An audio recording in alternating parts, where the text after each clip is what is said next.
Without much ado, let me bring John MacFarlane.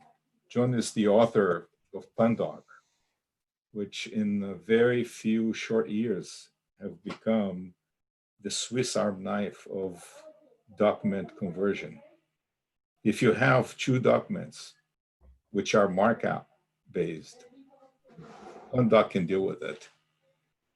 And it is almost the sole contribution of this man for many years, and now the lead developer with people all over the world contributing and making this beautiful program that I use every day in my work. John, come over. All right, thanks. Can you hear me? Yes. Good, okay. I'm very happy to be here. I've been a LaTeX user for about 20 years. I'm certainly not an expert in any aspect of LaTeX, but I'll be talking about Pandoc, and I think I am an expert in that. So let me share my desktop here because I'm going to try to show you some demonstrations. And I don't really know what people here already know about Pandoc. Hopefully there'll be a bunch of time at the end of the talk when you can ask whatever questions you have. So what I'm going to try to do today is give you a brief overview of what Pandoc is. I'll talk a bit about the use of Pandoc going between LaTeX and other document formats. And then I'm going to try to give a pitch for why one might want to write in Pandoc's extended version of Markdown instead of using LaTeX, even if you are an expert in LaTeX and very comfortable using it. After giving some advantages of doing that, I'm going to note that there's a whole list of obvious disadvantages. And what I'll do in the rest of the talk is try to talk a bit about how you could overcome some of those disadvantages. So Pandoc, I'll just show you the website here. This is a program that I've been working on for about 15 years. It started out as my little hobby project to try to figure out this computer language that I'd heard of called Haskell, which is pretty neat, pure functional language. And it just kind of snowballed, and now it's turned into a fairly big project with over 54,000 lines of Haskell code and over 200 contributors now, I think. So not just me, although I'm probably responsible still for the majority of the code in it. This explains what it does. It converts from one markup format to another. The bidirectional arrows are cases where you have bidirectional conversion, and the unidirectional arrows are cases where you can only convert one way. But as you can see, it covers lots of lightweight markup formats like Markdown. It covers HTML, EPUB, you know, some of the older things like TechInfo and MS and MAN, the raw formats, LaTeX, various kinds of XML, outliners, also word processors, docx and ODT. Jupyter Notebooks now does bidirectional conversion, wiki formats, various slideshow formats. And so it tries to be, as mentioned, a Swiss Army knife, which means that it's a jack of all trades and master of none, perhaps. But if you want to get 90% of the way there on your conversion job between anything and anything, it's probably a good tool to reach for. So the architecture is described in this slide here. Here's the input formats. There's components called readers, which will convert one of the input formats to an abstract syntax tree, the AST. That can be transformed to another abstract syntax tree by means of something called a filter. And then there's other modules called writers that transform the AST to an output format. So the AST is essentially Pandoc's own internal representation of the structure of a document. The AST is, in a way, quite a limited sort of format. It is not as expressive even as HTML. Certainly not as expressive as a format like LaTeX, where you can do fine details of how pages are laid out. It basically gives the main commonly used structural elements of a document. And because it's not that expressive, The advantage of that is it's easier to write readers and writers, and that's why Pandoc can support so many formats. The disadvantage is in a typical conversion, the conversion may be lossy because you're going from a more expressive format to a less expressive format and then out again. There are some exceptions where they're not lossy, and the main ones would be, for example, Pandoc's Markdown, which is 100% supported. So we'll talk about that as we go on. So let's do a brief demonstration. Here's a really simple little LaTeX snippet that just is a section header with some math and a label. And we can do Pandoc from LaTeX to native. And that shows you what the internal AST looks like. It says, well, we've got a level 1 header, we've got the identifier Einstein, and then we've got the string on, a space, and then some inline math. Pandoc represents the inline math with TeX. We can alternatively, we'll convert that to HTML, and then you get HTML. Note here that the math is represented using a method I call faking it with Unicode. So we're just using regular HTML here. And in the case of E = MC², you don't need to do anything fancy. There's a lot of math that can't be represented adequately that way. For example, fractions. And in that case, with this default method, Pandoc will just fall back to the raw text.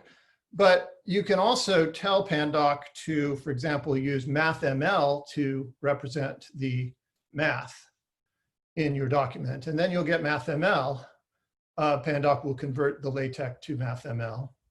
Or you can say, well, I'm using MathJax to serve my HTML page, and then it'll just give you the text, which MathJax will then turn into something nice.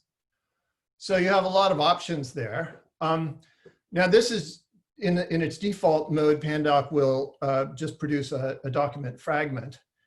If you add the -s for standalone option, then it will insert that fragment into a template and give you, full header and footer. So here's a full HTML page that you could put right on the web with. Here's the import of the MathJax script and everything else you need. Just to demo it a little more, we could try converting to graph MS format. There you go. As you can see here, the equation is now converted from TeX to the EQN format that ROF uses. There's the equation there. You can convert it to, say, GitHub flavored Markdown, and then you'll get something like that. You can convert it to context if you're a context user. You can convert it to JATS at XML format, like an archival one. You can see here it's using mathml automatically because that's what JATS calls for in its specification. Okay, so that's a brief introduction. Now let's try a little bit more real world of an example. I'm going to use this sample TeX document. Let me just make sure I've reset it here.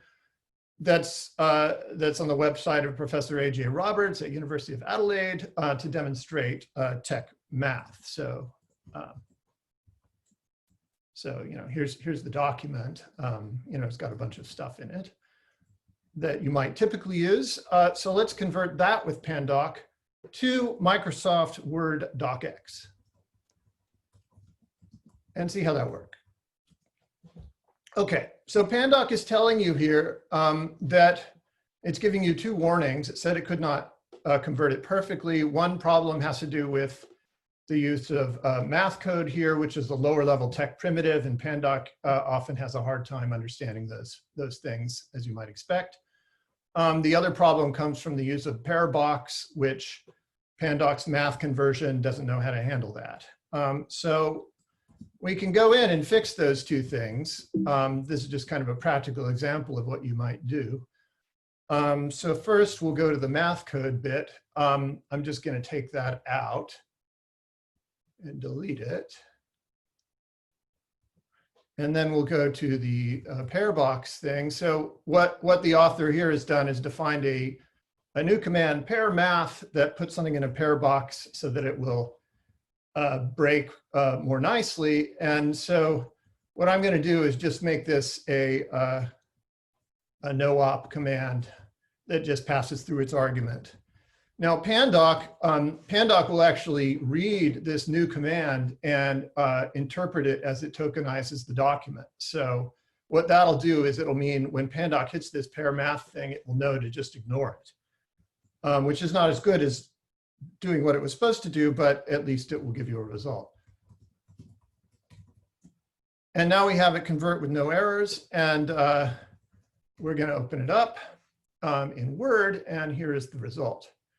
So there's a couple of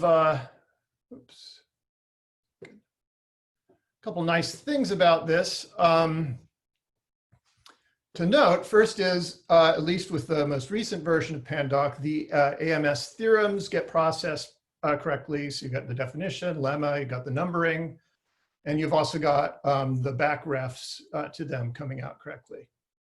And they're even hyperlinked. Second, the math is all rendered using native Microsoft Word equation objects, which you can edit and which are using appropriate fonts. So they match the main font of the document. So the math comes out pretty nicely. And basically, it's just about a perfect conversion of this document. One thing that is missing is equation numbers at the end. The original document uses an equation environment, which should be giving you equation numbers here. And Pandoc doesn't yet handle that, but everything else is handled.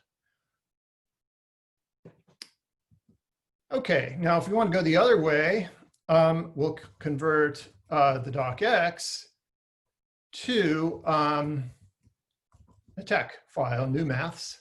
I'll put the -s to get a full document. And then we can process that with LaTeX and see what it looks like. You get something that compiles and it looks basically right. So that's a round trip translation from TeX to docx and back to TeX.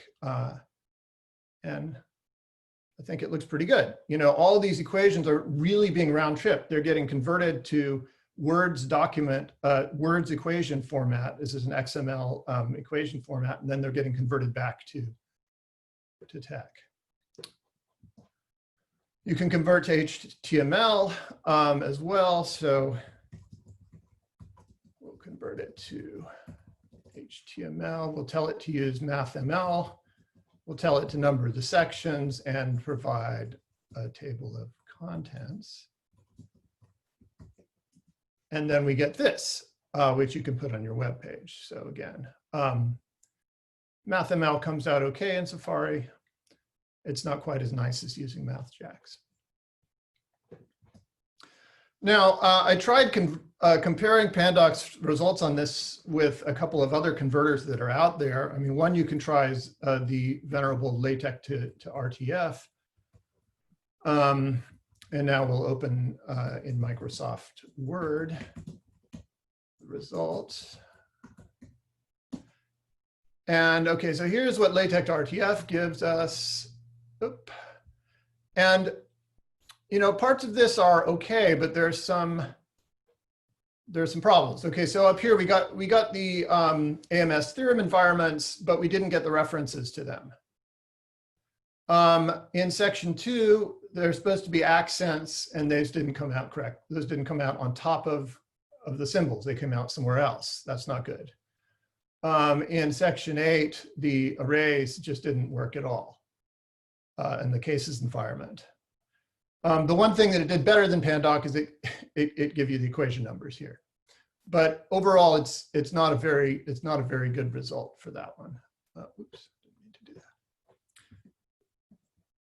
So let's now try TeX 4HT. Make 4HT maths will do that.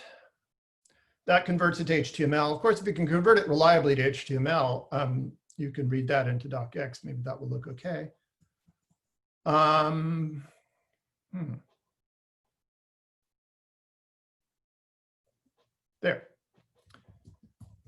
So let's see what that looks like in HTML. Again, we didn't get the references. We didn't get the theorem environments. We didn't, again, we don't have any accents at all on these formulas. And there's something very ugly about this because this equation, for example, is a mix of an image used for the fraction and normal text for the rest, which gives a very ugly result because you're not even using the same font. So that's not too good. I often see people say, oh, well, nowadays you don't really need to worry about it. You just produce the PDF with LaTeX and then just open up the PDF in Word and it works. So I thought I would try that too. And it does sort of work. So here's the result. Let me make that a bit smaller. So some things are good here. That doesn't look too bad. But again, in section 2, the accents are messed up. Note also that here, an image is used for this equation. So apparently Word just, maybe Word uses LaTeX or something to produce the image. I'm not quite sure, but whereas regular characters are used for this one, the fonts don't match and it looks terrible. In section 6, you get the where clause here completely in the wrong place, so you can't figure out what's going on. Section 7's missing an integral that's supposed to be there. The arrays are missing the diagonal ellipses, which are supposed to be there. So there's a bunch of problems with this too. So I think Pandoc, at least on this sample, Pandoc does better than those alternatives. And maybe there's other alternatives I don't know about. Now, a couple other things about Pandoc that I think are of note. Pandoc, as I mentioned, can interpret TeX macros. So if we have this little TeX file here, it defines a new command, it defines another new command, it defines a new environment. And if you run Pandoc on that and convert it to HTML, you'll see that even in HTML output, Pandoc has correctly processed those macros. So that gives you a lot of flexibility. And in fact, if you run into something that Pandoc cannot interpret, one of the tricks you can use is to simply insert into your document a macro definition that does something Pandoc can handle with that construction. And then Pandoc will resolve that macro and give you a better result. Pandoc can also resolve BibTeX citations with the help of the Pandoc siteproc filter, which is included in the release binaries. So an example of that, Pandoc siteproc, I tell it to use the Pandoc siteproc filter. I'm going to have it use this TeX file. I'll have it go to plain text, and I'll tell it to use the CSL style IEEE. So CSL is a alternative to BibTeX. It's a different, it's an XML-based way of specifying bibliography styles. So that's what Pandoc is interpreting here. So here you go. If you don't do that, it'll use the default author date format, and you can use footnote formats in any CSL format you can use. Now, at this point, you might be thinking, great, I can write in TeX. I can just use Pandoc at the end to produce whatever I need to produce, and I don't need to change my ways. But unfortunately, Pandoc is really far from being able to convert arbitrary TeX files with high accuracy to other formats in a way that's not too surprising, given the incredible flexibility of TeX.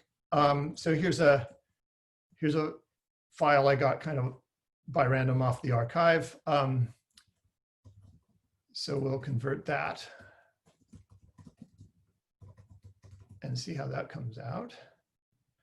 Oh, lots and lots of warnings, mostly about bits of math that Pandoc had a hard time understanding. So if we open this up, here's the result. And you can see that lots of it are pretty good, but there are places like this where Pandoc simply didn't know how to convert the math, and it just fell back on using raw text. So you would have to go in and fix those things, or define macros and run Pandoc again. There's a whole bunch of those. There's references that don't really get resolved quite properly, and you have to fix those by hand. And a number of other problems of that sort. So it's, this would be fine. It'd probably take you an hour or so to go through and fix the problems in this. But certainly that's an hour you'd probably not like to be spending doing that, maybe more than an hour actually. So in general, Pandoc's not going to get you all the way there with arbitrary text files. Again, not surprising. And we can improve Pandoc. We keep improving Pandoc, and it'll get better and better. A lot of these particular issues can be fixed, but it's going to approach accuracy. But I think you're never going to get to accuracy without re-implementing tech. And again, as the previous speaker said, I think the problem is kind of ill-defined. So here's an alternative that I want to suggest. If you have needs to produce documents in different formats and not just a PDF, you can write your document in Pandoc's extended version of Markdown. That way Pandoc will be able to convert it with complete accuracy to any of its output formats. And so what I want to explore in the rest of the talk is that option. What is Markdown? Probably most of you have heard of it, but if not, it's a set of conventions for indicating document structure and formatting in plain text. Mostly this is inherited from pre-internet days, so asterisks around something to emphasize it, for example. So this was designed in 2004 by John Gruber with help from Aaron Schwartz. It gets used by programmers a lot. It's used on some internet forums. It's used by data scientists quite a bit. So you may have encountered it. Here's the canonical website for the original version of Markdown. Now, let me just go through some things that I find appealing about writing in Markdown before I get to the caveats. So first, one nice thing about Markdown is the source text is readable as it is. It's the kind of text that you would have put on an old-fashioned bulletin board in a .txt file back in days when people did that. You can just read the text without mentally parsing commands or tags or anything like that. If you're writing in a language other than English, you also, it's also sort of nice that you don't have to have English words like section or strong sprinkled through your text. If you're writing in Chinese, your text is just going to be a block of Chinese characters with a few little ASCII symbols in there. There's no boilerplate. Your document can just start out with the text. You don't have a big preamble defining all the packages you're using and so on. There's a real separation of content from formatting. Now, of course, in LaTeX, it is possible to separate content from formatting. You can put everything in a style file, include that at the beginning, and then define macros that precisely match the semantics of what you're doing and have a beautiful content-only kind of document. But you always can stick in anything down to low-level character positioning macros anywhere in the text. So there's no enforced distinction of content from formatting. Here's a quote that I kind of like from Michael Thompson, who's a philosopher who wrote a long time ago on the Pandoc Discuss mailing list. So he says, the paucity of means is the greatest virtue of Markdown and Pandoc Markdown. It's strangely difficult to get people to see the point, but the defects of LaTeX for concentration, writing, and thought are at least as great as those of Word, for the simple reason that it gives the writer too much power. There's always another package to call in the preamble, as there's always another drop-down menu in Word. In Markdown, not to put too fine a point on it, the writer is only ever faced with one question, and it's the right one. what the next sentence should be. You've just got the content in your document, and that's all. If you use Markdown, you can collaborate with other people who don't know LaTeX. They'll probably be able to figure out how to add their additions to the Markdown document. LaTeX, not so much. And Markdown can be converted with complete reliable accuracy into many different formats, because Pandoc will give you a reliable translation from Markdown to any of these things. These days, it's not enough to produce a PDF and stop. Often you need other formats. You might need something like JATS for publication or archiving. You might need an EPUB, so people can conveniently read your article on mobile devices. You might need docx or ICML because your publisher says they require that format. Then they won't take LaTeX. You might need HTML for a website, or maybe you need an accessible version. Right now, as people have been talking about, LaTeX is not really fully there in terms of producing accessible documents. And so maybe you want a LaTeX version for your blind students to read. You might need a Jupyter notebook or something like that. You might need slideshows. And if you write in Markdown, you can just easily go to any of those from your source text. So this would be using TeX essentially as an assembly language for producing the publication quality PDFs, but not as a language for writing. Okay, now to the caveats. Well, of course, there's a bunch of problems that you will have thought of.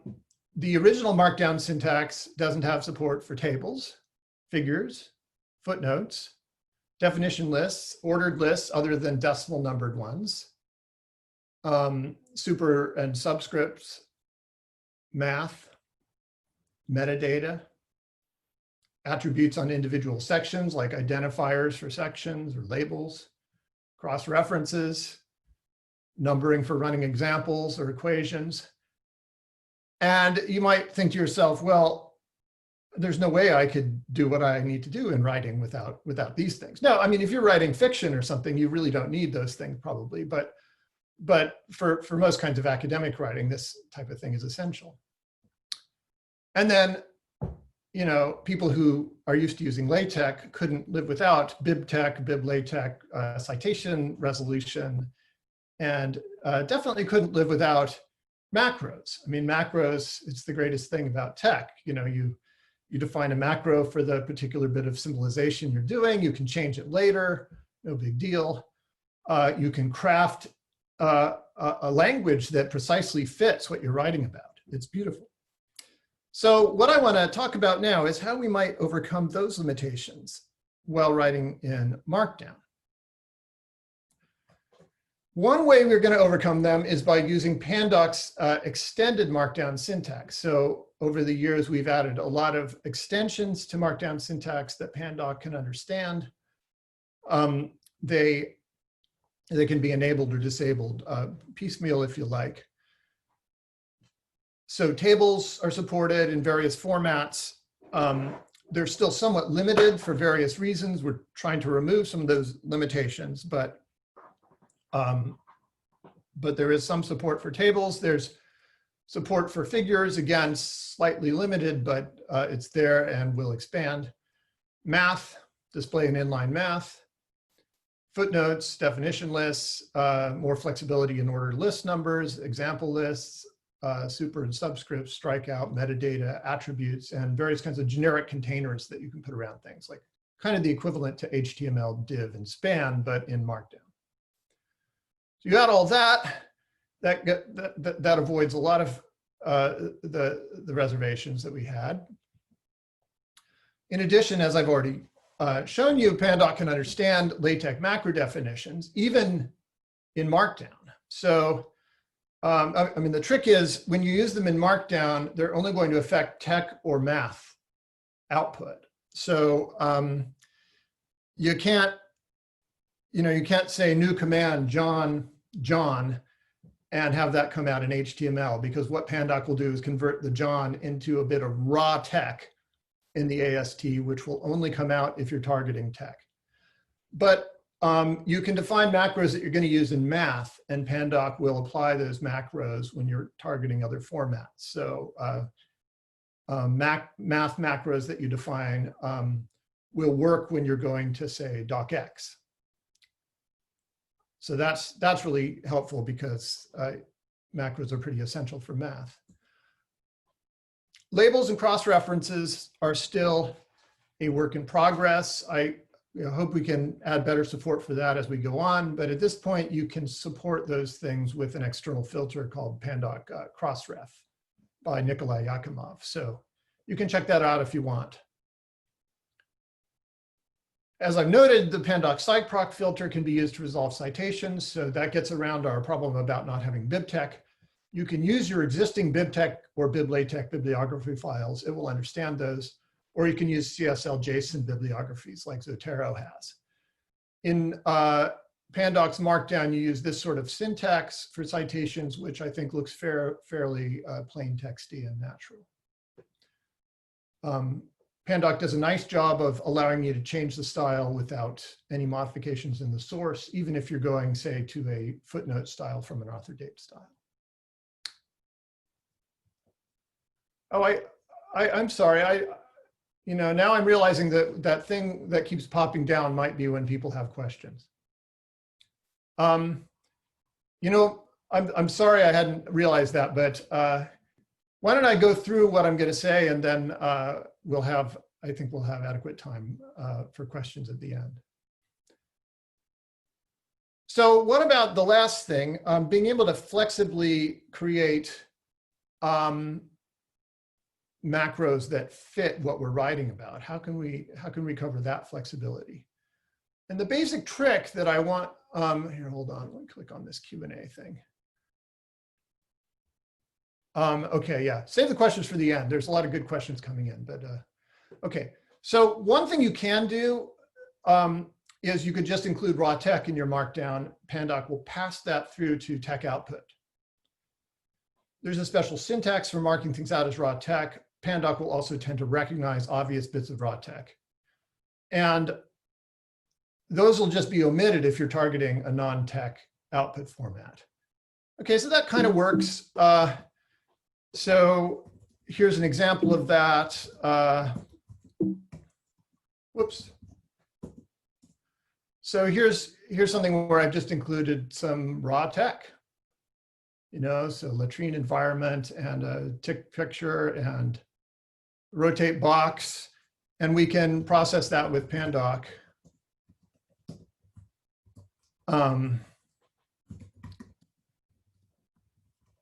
And Pandoc will, behind the scenes, run tech on it and see all that stuff works just fine. But the problem is, if instead you go to HTML, you're going to get this. All the raw tech is omitted, so that's not good. So that's okay if you're only targeting PDF, but if you're doing that, maybe you should just write in tech, right? And you also have like an ugly mix of Markdown and tech in your source. So the approach I want to sketch for you now is the following. So you adopt a convention that a certain thing that's representable in Pandoc's Markdown should be interpreted a certain way, say as a drop capital letter. And then you write a filter that transforms the Pandoc AST in a way that makes sense for the output format to interpret it that way. So here's an example. In LaTeX, we might write this for the drop caps. In Markdown, let's adopt this convention that a span, this is a bracketed span syntax, with the class drop cap turns into a drop cap thing. So how do we make this happen? We got to write a filter. Again, a filter transforms the AST. So we're going to find span elements which have class drop cap in the AST and replace them with something appropriate to the output format. We have to walk the AST, but we've got libraries that make it very convenient to do that. So there's two kinds of filters you can write in Pandoc. One kind, the older kind, is called JSON filters, which operate on a serialized JSON representation of the AST. You can write them in any language. There's libraries for doing that conveniently. But recently, we've been kind of promoting this new kind of filter called Lua filters. So Pandoc actually embeds a Lua interpreter and provides a special Lua environment that makes it very convenient to do these AST transformations. because the Lua interpreter is built into Pandoc, you don't need any external software. And also, this is much more efficient than using the JSON filters. So there's documentation on the website and a kind of tutorial if you want to learn how to do it. But I'll give you a couple examples. So what we do in the Lua filter is we just provide functions that match the different kinds of AST elements. And they're going to return a value which will replace that AST element wherever it occurs in the AST. So in this case, we want to modify span elements. So we're going to write function span. L will be a variable that represents the element. And we're going to do something with that and then return the transformed element or a new element. So we want to check to see if the span has the class dropcap and its contents begin with a string element. So we can check for dropcap that way. Here, and then if it does, we want to create the dropcap somehow and return the result. So now we'll write the make dropcap function. And this gives you an example of how you do it. So this looks at, this first checks to see if the first element is a string. Then it separates out the first letter of that from the rest. And now we check the format. If it's LaTeX, then we produce a raw LaTeX inline with the latrine command, the first letter and then the rest. If the format is HTML or HTML4 or HTML5, then we produce some spans with classes, and then we can use CSS to format that. So let's try it. Copy paste here. So first we'll make a PDF.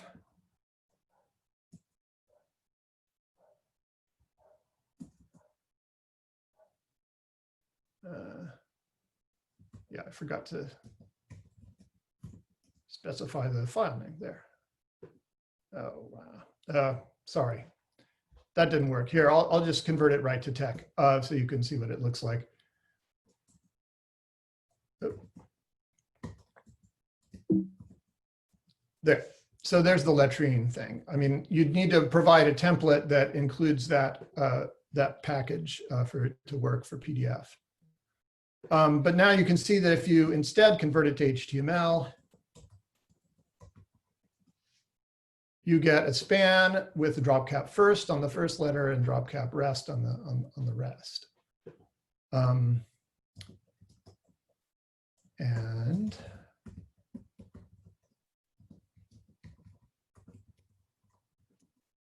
so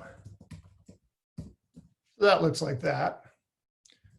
And, you know, so you have to do a bit of manual work for the formats that you want to support with the filter. But once you've got the filter, you're set.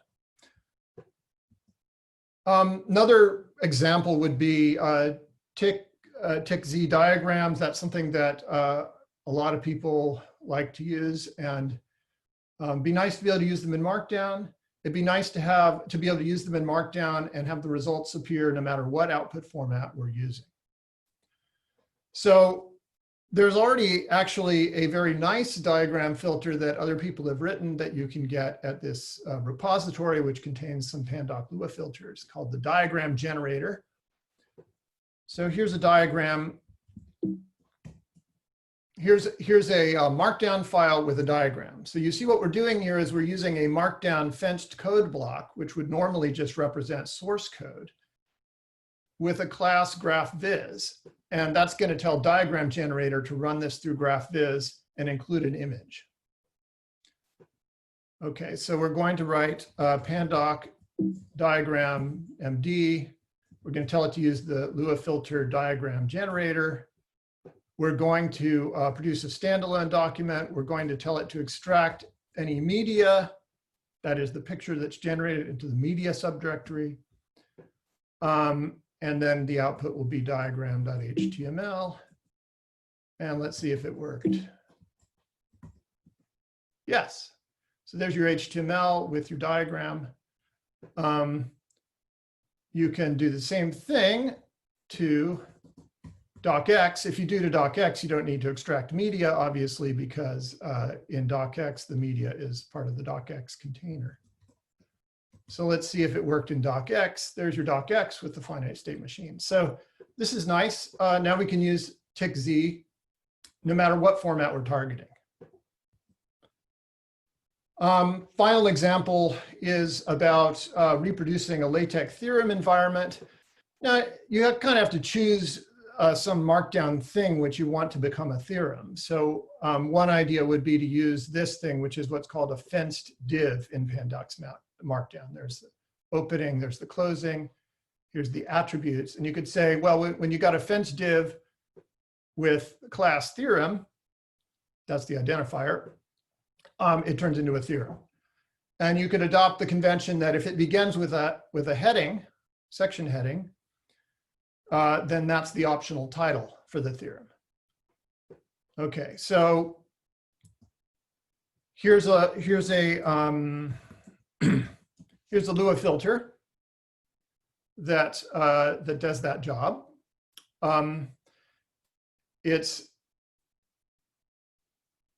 It does it for LaTeX. What it does is it just puts it in a theorem environment. For other formats, it will fall back to a generic thing with the title in boldface and so on and so forth. So let's see how that looks. So we'll first go to LaTeX, and there's our theorem environment. There's our optional title. There's our label. That all worked. We can go to plain text, and there it numbers our theorem, gives our title, and so on. You can go to any format. So that's a bit of a demonstration of what I wanted to show you about how you could actually write serious things in Pandoc's Markdown. If you got questions about Pandoc, come on over to Pandoc Discuss on Google Groups. That's the mailing list. Bug reports, go to the GitHub tracker. We can always use new contributors if you want to improve Pandoc's handling of LaTeX. And one way to contribute is simply to give really detailed bug reports. If you know what the LaTeX should look like and it doesn't, just let us know. Okay, thank you. Open for questions.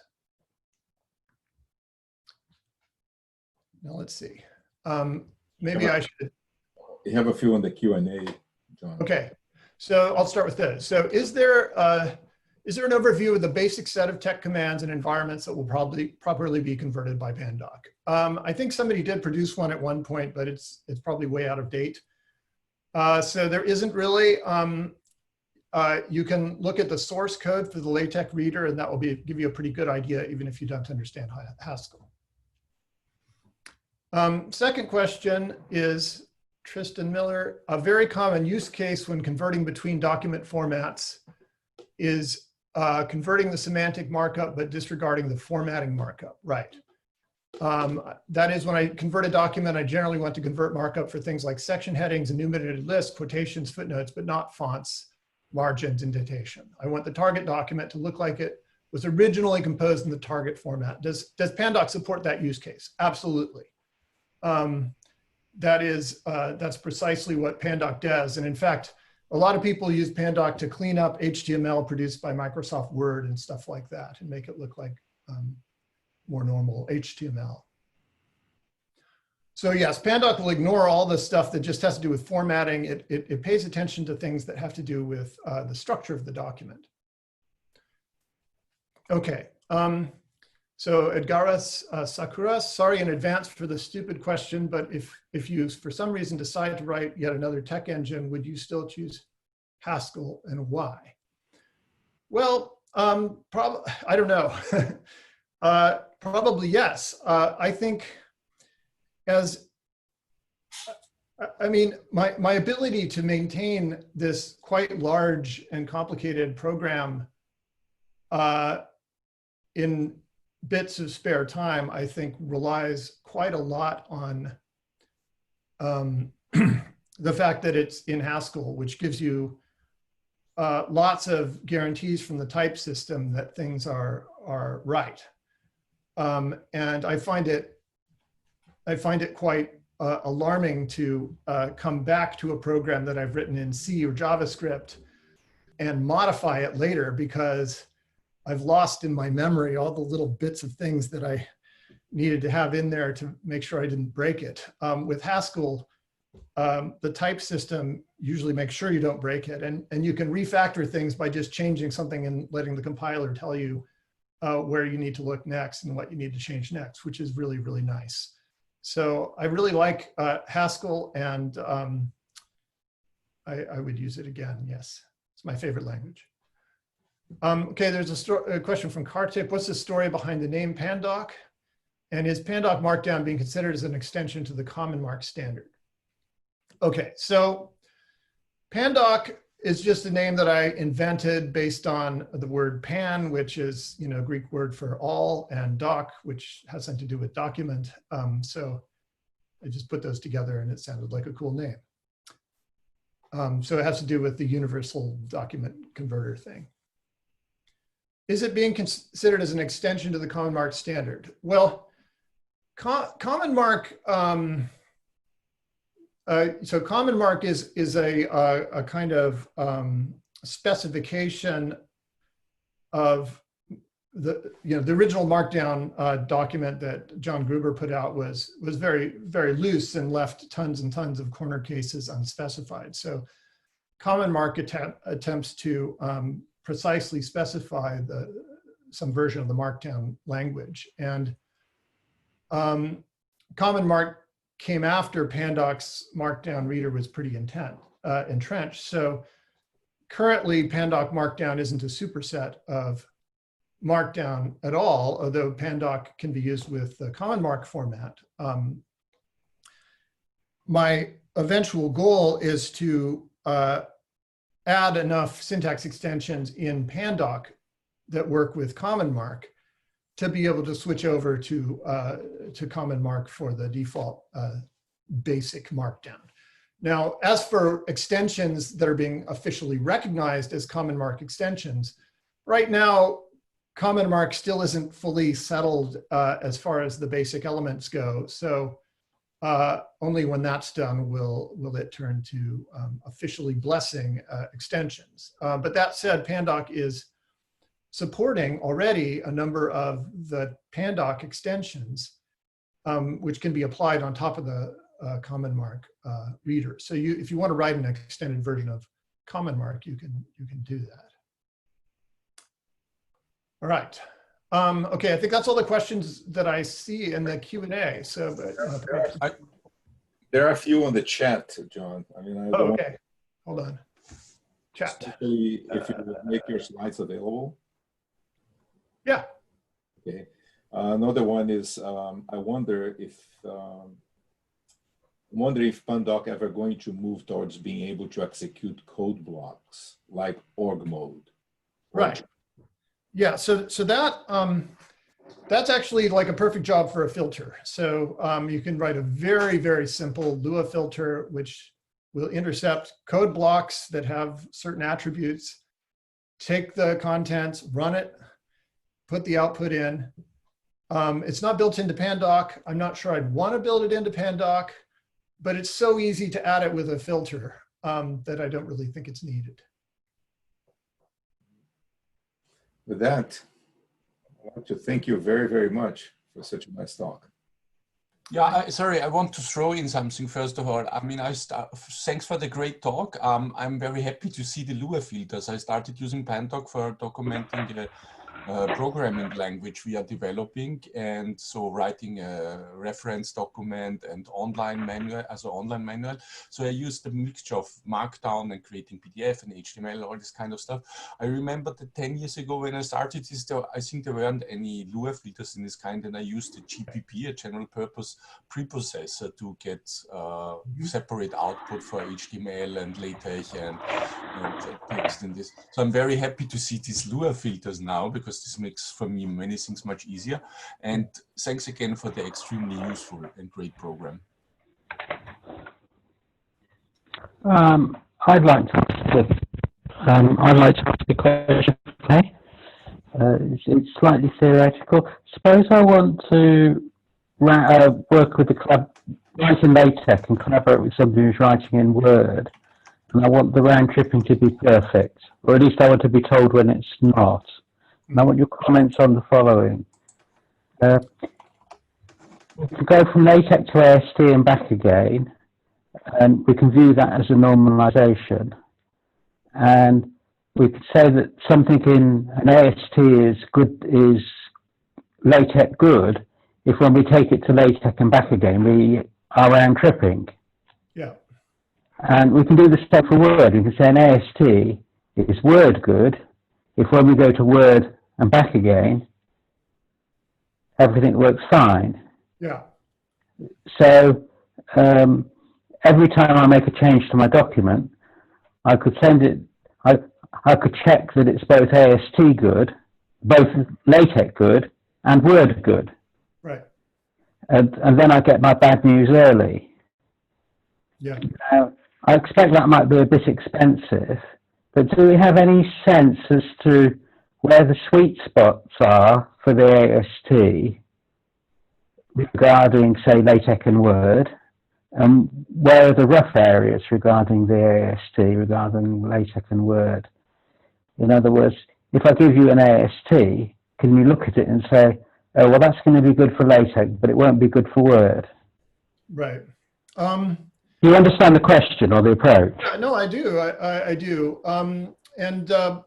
We do a little bit of round trip testing like that, automated round trip testing on randomized ASTs and stuff like that, but not too much yet because honestly, we're not really quite there yet.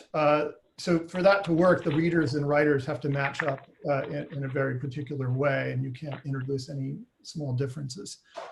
Sometimes you get that property in a limited area at least, and sometimes you don't. It'd be great if every reader and writer matched up perfectly in that way, and that could be we have maybe the ambition to get there, but we're not really there yet. What I'm interested in is knowing where it's good and knowing where it's bad. So I can say. Well, it's easy enough to do I guess what it is that if I'm collaborating if I'm LaTeX and collaborating with somebody in Word, we're in a particular domain with particular habits. We inhabit particular areas in these two things, and it sort of becomes our responsibility to make sure that we're not drifting away, and that I don't work for a week creating LaTeX that won't convert to Word. Right. Well, it'd be easy enough to create a makefile target or something that just does the bidirectional transformation and gives you a warning if it's not the same. And then you could tell on your own end when you diverge from. So does that sound like a reasonable approach? Sure. Okay, I've learned something. Thank you very much.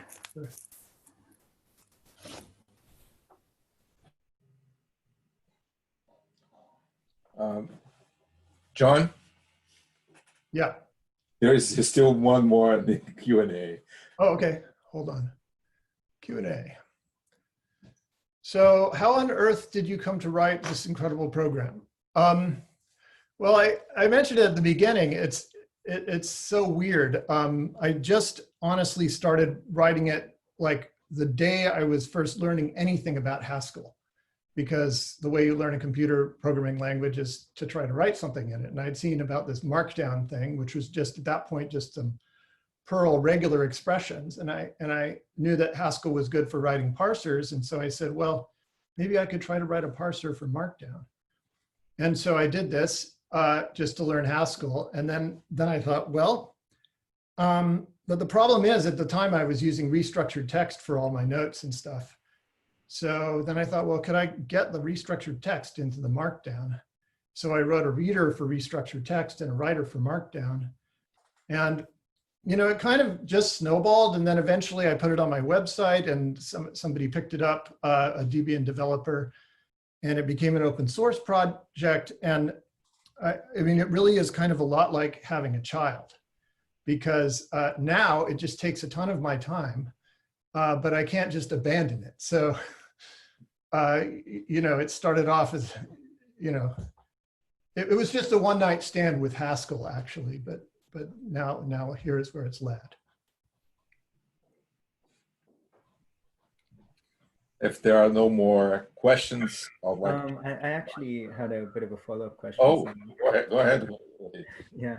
So I was thinking that like, so a Pandoc filter, it goes through the entire document once, right? And then it cannot interact with other filters running on the same document concurrently, right? So if I execute code, so if I write a filter which say executes bash code, then, and I have another filter which say executes Python code, then they can't actually communicate with each other. Is that right?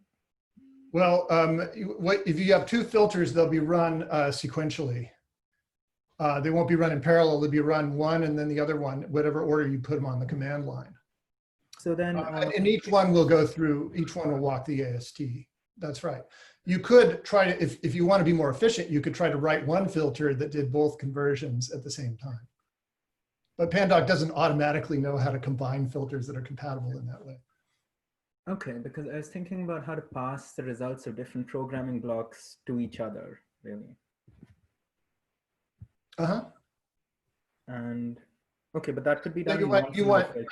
You want the first filter to read something, produce something, and the second filter takes what that produces and does something else. Yeah, totally, you can do that. Absolutely. Yeah, so you can chain filters together, and with the Lua filters, you can even within one filter tell it to use, within one filter program, you can define several filters and tell it to apply them in a certain order. You can also do something in Lua filters where I mean, there's a special command that's provided, which will allow you to walk a particular part of the AST with a filter and only affect that part. So you can do things like, you know, find specially marked divs and then apply a certain filter to that div, but not to anything else. Okay, yeah, that makes sense. Thank you. Yeah, sure. Any more questions out there? Well, with that, I'd like to thank John very much for accepting and being a keynote speaker at TUG 2020.